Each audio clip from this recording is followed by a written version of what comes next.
The night the letters finally ran out, the house was already quiet in the way only long marriages become quiet. No arguments left hanging in the air, no laughter either, just the hum of the refrigerator and the distant bark of a dog I didn't recognize anymore. I sat at the dining table long after the tea went cold, staring at envelopes spread out like evidence. Red ink. Final notices. Words that felt heavier than they should have been. Default. Collections. Legal action pending. I remember thinking how strange it was that paper could accuse you, how it could know more about your life than you ever admitted to yourself. What hurt most was not the amount. It was not even the betrayal, at least not at first. It was the realization that for years I had been present but absent, working and sleeping and aging beside a woman whose private fear had grown into something that could no longer be hidden.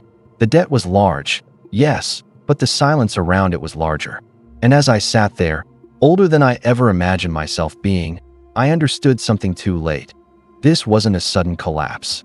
It was a slow erosion I had helped create by not looking, not asking, not insisting on knowing. Much later, after the calls, after the meetings, after the quiet shame, I would replay this night as the true ending of our story. Everything after felt like aftermath. But the truth is, the ending had been forming for years, long before I ever opened those envelopes. Back when we were still young enough to believe that love alone could keep the future orderly. When I met Miriam, money felt like a temporary problem. We were in our late 20s, newly married, renting a small upstairs apartment that smelled faintly of old paint and someone else's cooking. I worked long shifts at the municipal water plant, steady work, honest work, and she had a talent for organization that impressed everyone, especially me. She kept lists, color-coded calendars, neat folders. When the landlord came by, she had the receipts ready. When bills arrived, she paid them on time, then stacked them in a shoebox under the bed.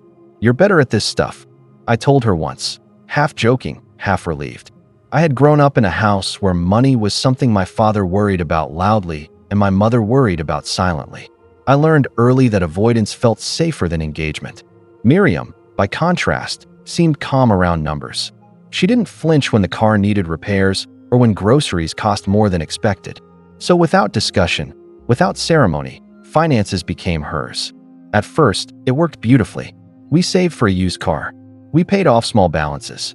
We even managed a modest holiday once, driving 3 hours to the coast and staying in a place with thin walls and a view of the sea if you leaned out just right.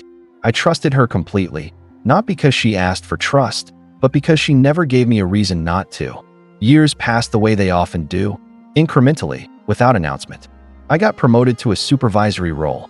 The hours grew longer, the responsibility heavier. Miriam left her job when our first child was born, then never quite went back. The decision made sense at the time. Childcare cost nearly as much as her salary, and she said she preferred being home. I didn't question it. I was tired, proud to be providing, quietly pleased that our life fit a familiar shape. With children came new routines and new expenses. Shoes that were outgrown in months. Doctor visits. School supplies. Miriam handled all of it. She clipped coupons, found sales, compared prices. Sometimes she would mention that things were a bit tight, and I would nod and work an extra shift. That was my role, as I understood it. To earn, not to oversee. There were signs, though I didn't recognize them as such at the time. Miriam stopped suggesting trips. She avoided conversations about future plans that involved numbers, college, renovations, retirement. When friends talked about investments or savings, she grew quiet. I assumed she was just being practical, maybe cautious. I admired that about her. Prudence, I thought, was a form of love. The first time she mentioned a credit card, it was almost offhand. "I got one for emergencies," she said while folding laundry. "Just in case." I remember nodding without looking up from the newspaper. Emergencies were part of adult life. I trusted her judgment. What I didn't see was how quickly emergencies multiply when you're afraid. A broken appliance. A medical bill that insurance only partially covered. A school expense that came unexpectedly. Each time, the card solved the immediate problem, smoothing over the disruption. Each time, the balance grew. And each time, Miriam told herself she would fix it later, when things settled down, when we had more room to breathe. I noticed changes in her that I attributed to stress. She slept lightly, waking at the smallest noise. She developed headaches she never used to have. Sometimes I would come home late and find her sitting at the kitchen table with papers spread out, her face tight, eyes unfocused. When I asked if everything was okay, she would smile quickly and say she was just organizing. "Do you need help?" I asked once. "No," she said, a little too fast. "It's under control." I accepted that answer because it allowed me to return to my own exhaustion. We had fallen into a pattern where silence passed for stability. As long as the lights stayed on and the fridge was stocked, I didn't ask questions. I told myself this was trust. I see now it was also avoidance. The debt didn't arrive all at once. It accumulated quietly, like dust in corners no one checks. Interest compounded. Minimum payments kept the illusion alive. Miriam took out a second card, then a small personal loan to consolidate. Each step felt like a solution at the time. Each step pushed the problem further into the future, into a space where she hoped we would be stronger, better equipped to face it. I remember the day she stopped opening the mail in front of me. Envelopes would disappear into her bag or into a drawer. I didn't think much of it. She was busy. I was busy. We were raising children, maintaining a household, aging without noticing. We measured success by survival, not transparency. By the time our children were teenagers, the atmosphere in the house had shifted. Miriam was more withdrawn, quicker to irritability. Arguments erupted over small things. Lights left on, money spent on outings. I accused her of being overly controlling. She accused me of being careless. Neither of us named the real issue, because naming it would have required confession. There were nights I lay awake, listening to her breathing, sensing a distance I couldn't explain. I assumed it was emotional drift, the natural cooling of long marriage. I never imagined it was fear. Fear has a way of disguising itself as many other things. The day everything came into the open was unremarkable until it wasn't. I came home early, unusual for me, and found the front door ajar. Inside, the house was quiet, but not peaceful. The kitchen table was covered in envelopes, the same ones I would later sit with in silence. Miriam stood by the sink, staring at nothing. "They called," she said without turning around. "Who?" I asked, already uneasy. She handed me an envelope. Then another. Then another. Her hands were shaking. And for the first time in our marriage, I saw her look at me not as a partner, but as someone awaiting judgment. As I read, my understanding lagged behind the words. Numbers that didn't make sense. Accounts I didn't recognize. Totals that felt unreal. When I finally looked up, she was crying silently, shoulders hunched inward as if trying to make herself smaller. "I didn't know how to tell you," she said. "I thought I could fix it. I wanted to be angry. Part of me was. But another part, larger and heavier, felt a hollowing recognition. This wasn't just something she had done. It was something we had allowed to happen together, through years of unspoken assumptions. That night, after the children were asleep, we sat across from each other at the table. She told me everything, haltingly, in fragments. The cards, the loans, the constant calculation, the fear every time the phone rang. She had lived for years with a private dread that shaped her days, while I lived in comfortable ignorance. I listened, numb. I asked questions I should have asked years earlier. How much? How long? Why didn't you tell me? Each answer carried its own quiet devastation. "I didn't want you to see me as a failure," she said at last. I realized then how little we had talked about shame, about vulnerability, about the shared burden of fear. We had divided our lives into roles so cleanly that there was no space left for overlap when things went wrong. We went to bed late, exhausted, knowing sleep would be thin.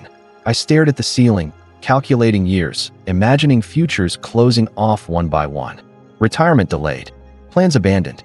A sense of stability I had taken for granted now revealed as fragile. In the days that followed, we began the slow work of reckoning. Phone calls, appointments, hard conversations. The debt was real and unforgiving. There were consequences we couldn't avoid. But beneath the practical work ran a deeper current. The question of whether trust, once cracked, could be reshaped into something honest again. That question would take years to answer. The practical consequences came first, blunt and unceremonious. Accounts were frozen, credit limits slashed, a repayment plan that stretched further into the future than I liked to imagine.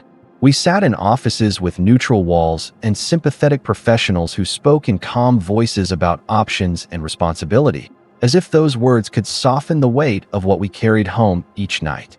At first, I threw myself into fixing it the way I knew how. More hours, fewer days off. I took on overtime without complaint, believing effort could undo time. Miriam returned to part-time work, something administrative, steady but modest. Our conversations narrowed to logistics, due dates, balances, what could be postponed another month. Emotion receded, replaced by a kind of grim cooperation. But something had shifted between us. Not broken entirely, but altered. I found myself watching her, noticing the way she hesitated before spending even small amounts, the way she flinched when the phone rang. She was no longer the calm organizer I had admired. She was human, fragile, marked by years of hidden anxiety. I didn't know how to respond to that without resentment creeping in. We argued, sometimes bitterly. I accused her of deception. She accused me of abandonment. Both were true, in different ways. In quieter moments, we acknowledged this, but acknowledgement didn't erase the damage. Trust, I learned, is not restored by confession alone. It requires time, patience, and a willingness to sit with discomfort rather than retreat into roles. Our children sensed the change, even if they didn't know the details. They noticed fewer outings, older clothes, the tension that hovered in the house. We told them we were being careful with money, that things were fine. It was a partial truth. We were careful now. Fine was more complicated. Years passed in this new mode. The debt shrank slowly, stubbornly. Progress was measured in inches, not miles. Some months felt hopeful. Others felt endless. We learned to talk about money together, painfully at first, then with growing competence. We shared spreadsheets. We set limits. We planned together, though the plans were smaller now. What surprised me was how grief threaded itself through this process. Grief for the life we thought we were building. Grief for the years we might have lived differently if we had been braver with each other. Miriam mourned the image of herself as capable and in control. I mourned my illusion of simplicity. There were moments of tenderness, too. Late nights at the table, working through numbers. We sometimes laughed quietly at our younger selves, so certain that love would make everything else manageable. Those moments didn't erase the past, but they softened it, rounding off some of the sharper edges. As we aged, our priorities shifted again. The children left home. The house grew quieter. The debt, though not gone, was no longer growing. That alone felt like an achievement. We learned to live within narrower margins, to find satisfaction in routine and modest stability. I never fully forgot the shock of that first night with the envelopes. It remained with me as a lesson etched deep. Responsibility shared is lighter than responsibility hidden. When I thought about trust now, it felt less like blind faith and more like ongoing attention, a practice rather than a state. Miriam carried her own scars. Even when things improved, she remained vigilant, sometimes overly so. Fear, once learned, does not unlearn itself easily. But she also grew more open, more willing to say when she was overwhelmed. I learned to listen, really listen, not just to words but to what lay beneath them. In the end, our marriage did not collapse under the weight of the debt. It changed shape. It became less idealized, more honest. The easy assumptions fell away, replaced by something sturdier, if less graceful. Now, years later, I sit again at the dining table, though the envelopes are fewer and mostly harmless. The house is quiet in a different way, earned, reflective. When I think back to that night, I no longer see it only as an ending. I see it as the moment we were forced to stop drifting and look directly at what we had built together, for better and worse. The debt taught me something I wish I had learned earlier, that love without attention can become neglect, and trust without participation can become distance. These are not dramatic truths. They don't arrive with spectacle. They reveal themselves slowly, in accumulated silence, in unopened mail, in roles accepted too easily. Our life now is smaller than the one we once imagined, but it is real. And sometimes, in the quiet, that feels like enough.